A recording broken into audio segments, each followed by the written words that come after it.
Salut à tous. Dans cette nouvelle vidéo, je vais essayer d'expliquer toutes les étapes dans la construction.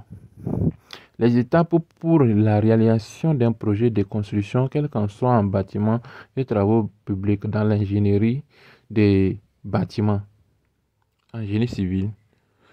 Pour la réalisation d'un projet de construction en BTP, nous avons besoin de se procurer d'un terrain ou bien d'un sol sur lequel va résider notre projet. Après la procédure de procuration du terrain, nous avons besoin de faire les visites du terrain. Après la visite du terrain, nous avons besoin de constituer un bureau d'études et les laboratoires pour pouvoir venir faire des études du sol, pour voir la capacité portante du sol. Si notre sol est capable de supporter notre projet, si notre sol a sa capacité portante, ce n'est pas dans l'argile ou bien dans les mers.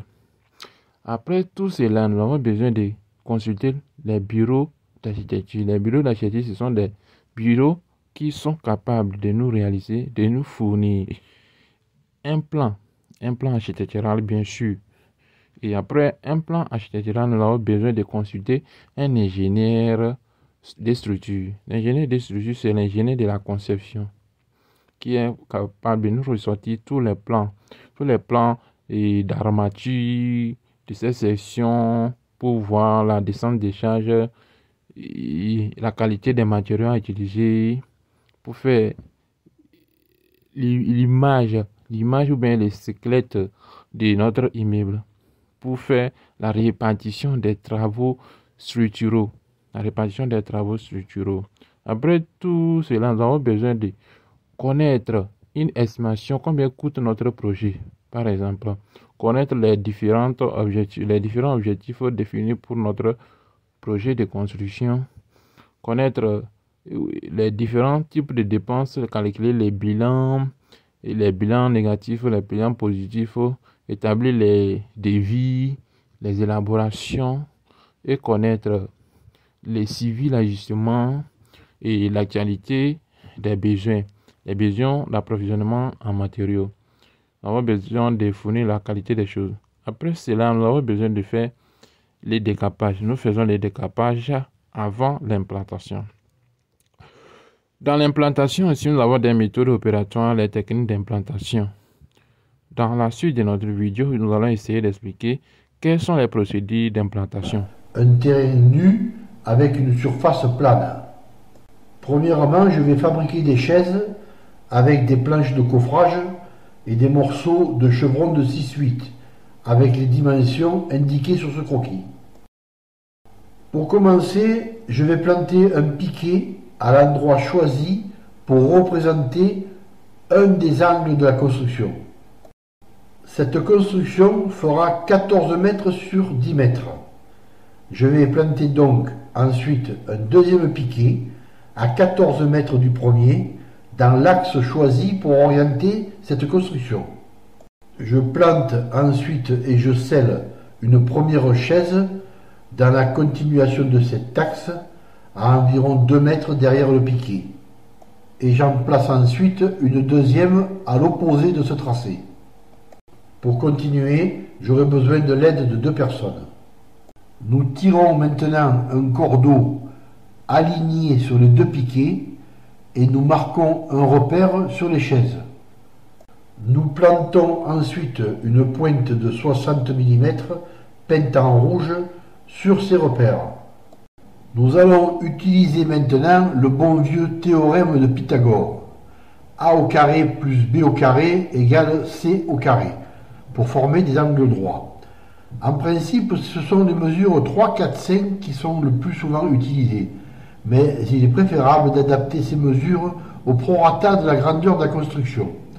Pour ma part, je ne me perds pas dans des calculs qui me traduiraient des chiffres à décimales, je multiplie simplement ces données à ma convenance. 3, 4, 5, ou 6, 8, 10, ou 12, 16, 20, etc. Ici, je prendrai donc l'option 6 mètres, 8 mètres et 10 mètres, comme ceci. À l'endroit précis qui nous sera indiqué par ces mesures, nous planterons un piquet. Puis, nous continuerons dans l'axe de ce tracé jusqu'à 10 mètres et nous planterons le piquet qui figurera le deuxième mur. Nous recommençons la même opération de l'autre côté, à l'opposé, pour obtenir le tracé du troisième mur. Il nous suffira ensuite de relier les deux derniers piquets pour avoir le tracé de l'emprise au sol de la maison. Les mesures identiques des deux diagonales nous confirment que les quatre angles sont correctement à 90 degrés. Nous plantons maintenant sur les chaises une pointe de 60 mm peinte en bleu à 20 cm à l'intérieur des tracés pour déterminer le tracé intérieur des murs maîtres. Cette construction comportera un mur de refend en son centre. Nous installons donc deux chaises et délimitons ainsi le tracé de ce mur intérieur en le matérialisant. Et je crois qu'ensemble nous avons suivi une méthode d'implantation. Quels sont alors les différents types de fouilles? Si nous avons fait l'implantation, nous allons fouiller. Il faut fouiller si ce sont des fouilles en pied, si ce sont des fouilles blindées pour nos semelles, et si ce sont des semelles isolées, des semelles centrées, des semelles excentrées. C'est en fonction des plans structuraux que nous faisons des fouilles. Nous faisons des fouilles en fonction si c'est des radiers, par exemple, pour pouvoir répartir les charges, la descente des charges. Si notre sol a une faible capacité portante, nous mettons des méthodes de sécurité, oui, les travaux de terrassement, la réalisation des fouilles qui se fait avec la pose ou bien l'écoulage des bétons de propriété avec un dosage minimum normal respecté à 150 ou 200 kg par mètre cube que nos réalisations. Bon, c'est un peu un système, un schéma montrant les semelles avec les bétons de propriété, les modes opératoires. Après la pose des bétons de propriété, nous faisons des traçages. Nous faisons des traçages pour pouvoir poser nos semelles. Pour pouvoir poser nos semelles, si ce sont les radiers, les semelles centrées, excentrées, afin de pouvoir couler notre béton. Après tout cela, nous passons par la pose des armatures. La pose des armatures, sans oublier de consulter les cahiers ou bien les plans structuraux. Nous consultons les plans structuraux pour pouvoir s'assurer que ce que nous réalisons sont vrais. Ici, après la pose des armatures pour les semelles ou bien de la longuerie, nous ne possédons pas un système de coffrage. Nous faisons le système de coffrage en faisant allusion au cahier des plans. Je dis au cahier des plans, les cahiers structuraux ou bien des plans structuraux pour pouvoir faire le coffrage de nos semelles. Donc, ici, c'est un travail que nous avons réalisé pour réussir un projet dans le nord du pays. Nous avons pu coffrer, après le coffrage des semelles, nous avons coffré la longrine. La longrine, après le coffrage, nous procédons par le système de coulage. Voyez, non? Le système de coulage, on fait les façonnages des aciers. Après les façonnages des aciers, nous passons par la pose des aciers. Si ce sont des semelles ou bien des radiers, ou bien, comment dire, les systèmes de longrine, ou bien ces chaînages. Nous passons par les modes de la pose. La pose des aciers et la fixation des pré-poteaux. Les pré-poteaux que nous allons voir précédemment, que nous avons coulé, appelés les poteaux amorces. Ce sont les poteaux amorces, ou bien les pré-poteaux. Donc c'est un peu ça. Si nous coffrons ou bien nous posons, nous devons coffrer. Après le coffrage, nous allons arroser. Nous allons arroser suffisamment afin d'apporter notre béton et le faire exécuter. Après comment dit-on, l'exécution, bien l'écoulage de nos bétons déjà coffrés au niveau des semelles ou bien des radiers ou quel qu'en soit les formes, nous allons décoffrer. Nous décoffrons ce que nous avons déjà coulé pour pouvoir continuer les travaux. Et notez bien, nous n'allons pas oublier, comment dit-on, la vérification géométrique par les bureaux de l'architecte ou bien de la topographie pour s'assurer de l'alignement des poteaux ou bien du bâtiment, pour s'assurer que notre bâtiment est rectiligne, il n'y a pas de pente, pour couvrir des risques, comment dire, aux charges d'exploitation ou bien des charges proprement dites du bâtiment ou autre. Donc ce sont des schémas par illustration que nous essayons de vous mettre pour pouvoir connaître et faire des systèmes d'étanchéité si possible, si notre fondation a besoin de l'étanchéité, un système de protection contre l'érosion ou comment. De tout cela, nous n'oublions pas un système de câblage ou bien de la mise en terre pour s'assurer de la sécurité de la transmission électrique par les courants, l'installation électrique pour ne pas courir les courts-circuits et ce qu'on sort. Après, nous fait la maçonnerie de la longuerie, nous allons procéder par le coulage du dallage. Le coulage de notre dallage. Comment nous procédons par le coulage de notre dallage? Nous faisons des systèmes de protection si c'est demandé par les bureaux d'études ou bien les laboratoires. Après, les études ou bien les systèmes de protection que j'ai dit, pour comment dit-on, ce sont des systèmes d'étanchéité. Des systèmes d'étanchéité en conjugation ou bien en C pour faire référence par notre plan ou bien nos études du sol. Tout ceci dit dallage, nous allons procéder par les remblayages, les compactages. Nous faisons des remblayages et des compactages pour s'assurer de la qualité, de la compacité du sol par des essais sur le sol et pour bien compacter, pour que notre sol soit résistant de telle sorte que ça soit bien solide la fondation. Nous faisons les remblais et les compactages successivement avec l'arrosage. Nous faisons les barres, les quadrillages pour les dallages. Les quadrillages pour les dallages, ce sont des systèmes de protection. Je peux dire les systèmes de protection du sol de dallage.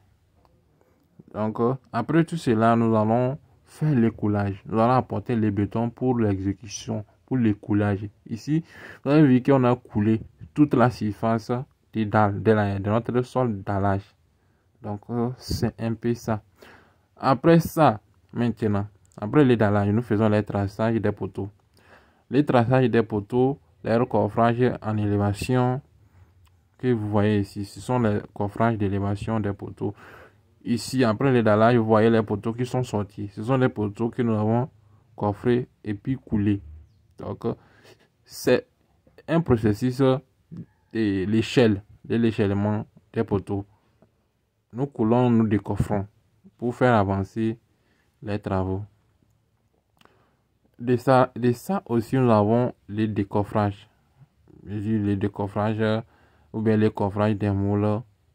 Et n'oublions pas aussi, nous faisons par les réglages. Les réglages pour voir si l'alignement est bien fait. Donc, les traçages des poteaux avec la vérification topographique, les murs, les niveaux et ce qu'on sort. Nous faisons l'élévation. Après l'élévation, nous devons suivre un système de la préparation des poutres. Nous préparons des poutres pour comment dire, le coulage de notre dalle, c'est-à-dire les travaux de plancher. Les travaux de plancher, ça consiste à préparer la dalle, à exécuter les poutres ou bien les poutrelles en faisant les ferrages. Nous allons ferrailler, nous allons poser, coffrer, plancher ou bien étayement. Nous faisons par l'étayage. L'étayage, c'est un système de planchage de notre plancher haut. Il y a des planchers hauts, des planchers bas. Et les systèmes de planchage ou bien les taillages, ça consume, mais ça demande beaucoup de rigueur, de professionnalisme. Parce que ce sont des charges ou bien des charges supplémentaires qui vont s'ajouter. Parce que les bétons a une charge qu'on ne peut pas estimer. On ne peut pas s'assurer que notre sécurité. Donc, il faut prendre des mesures de sécurité. Et les mesures de sécurité, là, nous procédons par quoi? Pour la préparation de la dalle, nous préparons les poutres. Après l'écoulage des poteaux, bien sûr, nous assurons que nos poteaux sont capables de supporter les charges. Les poutres et la table de compression, les charges des barres, du béton, de l'exploitation des personnes qui seront là, des mandés ou des techniciens qui seront là pour exécuter nos travaux. Nous coulons, nous préparons les poutres et nous coulons. Donc, ce sont les personnages qui interviennent sur le site. J'avais oublié de vous faire répartir tout cela. Donc, maintenant, nous passons par un système d'étanchéité. Quels sont les modes d'itération ou bien de la protection de l'étanchéité? Après avoir coulé notre dalle, bien sûr, nous allons faire un système d'étanchéité pour s'assurer de la qualité de notre plancher haut, pour éviter les infiltrations, bien, si notre dalle n'est pas bien canalisée, pour drainer les eaux vers les OP, les tuyaux des eaux les eaux pluviales ou bien les eaux d'usage, les eaux domestiques ou ces consorts. Ici, je viens en arrière pour vous expliquer un système de préparation de la dalle. Si nous avons préparé notre dalle en faisant quoi? Après le coulage des poutres, les planchages, la pose des nervures, nous posons des ourdis. Après la pose des ourdis, nous faisons les quadrillages, faisons les câblages aussi, les tibages électriques de la plomberie. Au fait, c'est un système de l'échelle, des travaux à l'échelle. Vous voyez, non? Pour ne pas faire des travaux de correction, donc il faut s'assurer que tout est prêt en même temps. Donc, ce sont des systèmes, comme je l'ai expliqué, les étapes de la construction du début jusqu'à la fin. Et ici, vous voyez que nous sommes en train de préparer la dalle ici, bien sûr, oui. Et vous avez vu comment nous avons coulé les poutres, nous avons fait les taillages. Après les taillages, nous avons fait quoi? Nous allons faire la pose des outils. Avant la pose des outils, on a posé les nervis. Et chacun se prépare pour l'écoulage de la dalle. Donc, nos travaux de construction exigent beaucoup de rigueur. La rigueur de l'organisation, de la compréhension, de la qualité. Par exemple, si je parle de la sécurité ou bien de la qualité, c'est pour s'assurer de la sécurité des biens et des personnes. Parce que, par exemple, si un médecin qui a fait la médecine et a fait une opération, bien fait l'opération, la chirurgie à une personne, et il erronne son travail, il fait mal son travail là, c'est une seule vie que les médecins vont ôter. Hein. Mais voyons voir que nous, techniciens ou bien ingénieurs, exécutants d'un projet, nous faisons mal notre projet. S'il y a des biens ou bien des personnes qui ont mis sous notre projet, allons voir que, comment dit-on, nous allons ôter plusieurs vies. Nous allons ôter plusieurs vies. Parce que si ça s'effondre ici, c'est pas une seule personne. On ne sait pas si c'est une seule personne qui est sous. Il y a des biens matériels. Il y a des biens matériels que nous procédons là-bas. Donc, on doit s'assurer de la qualité, de la bonne exécution de nos travaux afin de s'assurer de la qualité, de la sécurité des biens et des personnes. Ok. Après Après tous ces travaux, nous allons passer par les systèmes les travaux de finition. Les travaux de finition, ce sont toujours des travaux des grosses œuvres ici. Et les crépissages. Oui, non. Nous faisons les crépissages avec les tubages, les dressages des fenêtres, et les dressages des poteaux, des poutres. Les dressages des poteaux et des poutres pour bien faire la mise en place. Et si la peinture va passer, pour que ça soit bien étroite. Pour que ça soit bien étroite. Donc, c'est un peu ça, ce qui consiste nos travaux.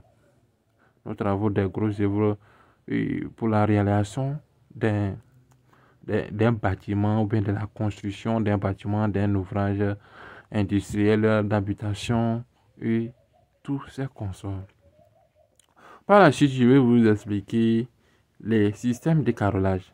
Bon, les systèmes de carrelage avec les systèmes de, comment dire, les systèmes de la protection de notre haut plancher.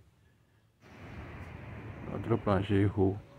Les systèmes d'étanchéité par comment dire, le couvrage par les tapis de la bitume pour s'assurer de la qualité de notre plancher haut, pour éviter l'infiltration ou bien de l'exposition des barres d'attente à la rouille.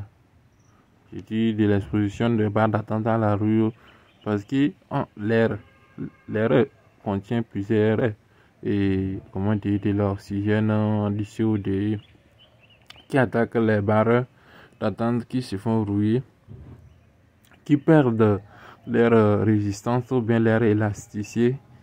Et bon, on doit s'assurer de leur protection. Ici, je vais vous montrer comment nous avons pu réaliser notre système d'étanchéité pour protéger notre dalle. Si bien sûr que nous avons fait, comment dire, leur système d'évacuation des eaux. Les OP. Parce que si on n'a pas pu mettre un système d'évacuation des OP, on va voir qu'il y en aura la stagnation des eaux ici. Ici, c'est l'éducu. Nous avons procédé par un système de la peinture et un système de l'autocollage avec les bitumes. C'est un système bien adapté que tout le monde, presque tout le monde, adapte pour la protection de notre surdalle. C'est les termes là. Surdalle, les systèmes de protection surdalle. Ce sont les réserves d'évacuation des eaux que je vous montre. Ici, ça permet d'évacuer les OP. Ce sont des tuyaux des OP, des tuyaux des eaux pluviales. C'est en termes techniques, si je vois bien. Donc, vous voyez un peu, non? Vous voyez un peu ce que nous avons pu réaliser ici.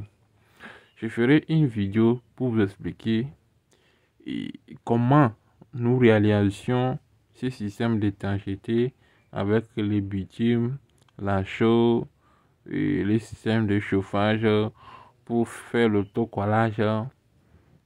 Bon, ça fait partie de nos formations. Je ferai une vidéo spéciale pour ça, pour mieux vous expliquer et mieux vous orienter dans ces systèmes de l'autocollage, de la protection, de l'étanchéité sur tous vos projets. Quels qu'en soient vos projets de construction, habitation, industrielle, comme je l'avais bien expliqué auparavant. Donc, c'est un peu ça, quelques étapes pour la construction, pour la construction d'un bâtiment, comme je l'avais estimé du début. Donc, nous sommes presque à la fin. Et maintenant, je vais aller très haut pour vous montrer comment nous procédons par un système de carrelage. Un système de carrelage. Je vais descendre pour vous montrer comment on fait un système de carrelage. le système de carrelage. Quels sont les travaux demandés pour les carrelages?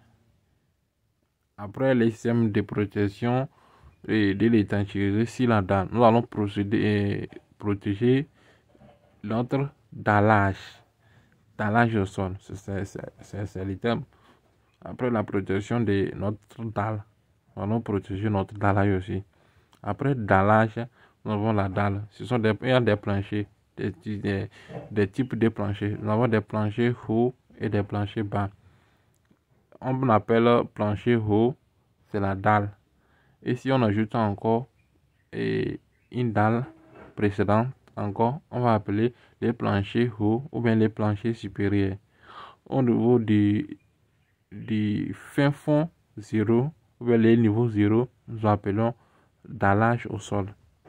On peut appeler la dalle aussi dallage pour un plancher supérieur par rapport à ça. Par exemple, si nous sommes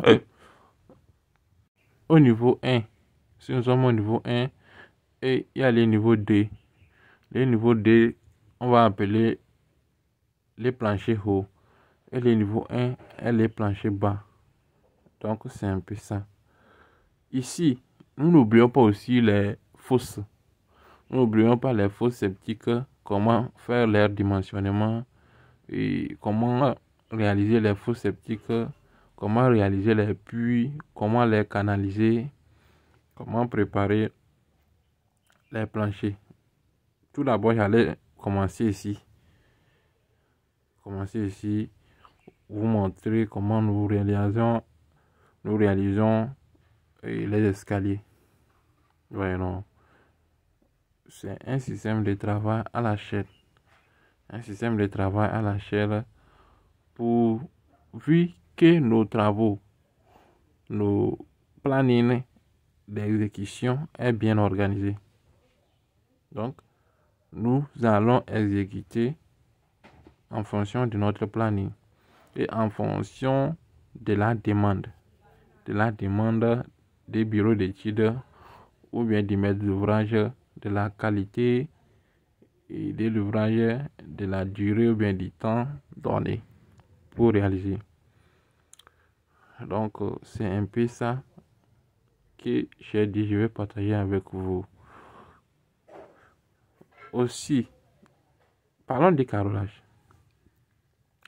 Les carrelages, nous allons commencer ici. Les carrelages au niveau des sanitaires. Vous voyez, non? Les carrelages ici au niveau des sanitaires, ça consiste en même temps un système de protection ou bien de l'étanchéité. Ici, ce sont des toilettes.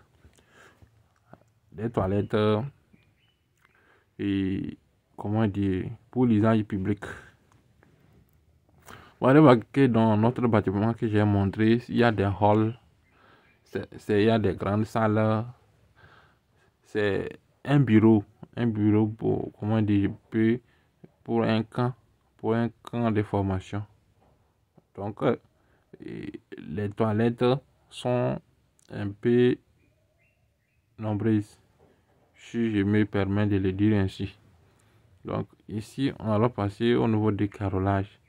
Le carrelage de la chambre du hall que j'en ai parlé. Du carrelage du hall. Ici, c'est un bureau. Le système des staff, j'avais expliqué l'autre fois, les staff dans une vidéo qui était bien mentionnée. Et je vais aller au niveau de notre hall pour vous expliquer. Ne vous inquiétez pas, je vais vous expliquer un système d'installation électrique. Je parle d'un système d'installation électrique. Ici, c'est le carrelage. Vous voyez les carreaux sont demandés en fonction du choix du maître d'ouvrage. Vous voyez, c'est le hall. On a fini le staff et on fait le carrelage. C'est le carrelage ici. Le carrelage, comme je l'ai dit aussi, c'est un système de protection du sol, du dallage. Vous voyez, non, c'est un système de protection du sol ou bien de l'étanchéité pour améliorer, comment éviter la saleté. Par exemple, s'il y a des fourmis qui vont faire sortir de la terre dans la chambre, ou bien, comment dire, des montées d'eau pour l'humidité. Si on fait les carrelages, on évite l'humidité. C'est un système de protection, comme je l'ai dit, de l'étanchéité. C'est comme ça. Si vous avez aimé et que vous avez suivi du début jusqu'à la fin, n'hésitez pas de vous abonner et de partager. Au moins, même si on n'a rien dit de bon, vous avez vu les images, les vidéos que nous avons pu réaliser sur nos projets ici. Ok, merci beaucoup. Merci du début jusqu'à la fin.